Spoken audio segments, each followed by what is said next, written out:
नमस्कार। गंगशिउली गछर उपरे आसंतु आज आलोकपात करिबा कविता गंगशिउली प्रकाश कवितार प्रकाश करिबा। कि गुण गाइबी ए गछर गुण तो सरीब नाही, मेलेरिया चिकेनगुनिया जरर उपकरण एही, अंत जोर भल करिथाए एही पतर रही,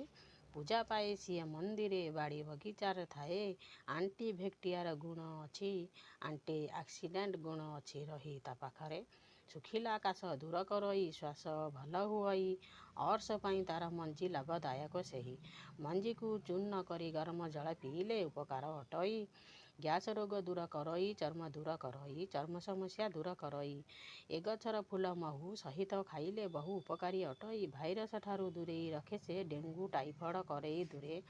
अंटा दरज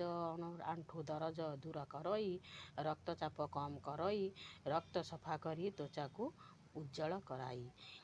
सिंग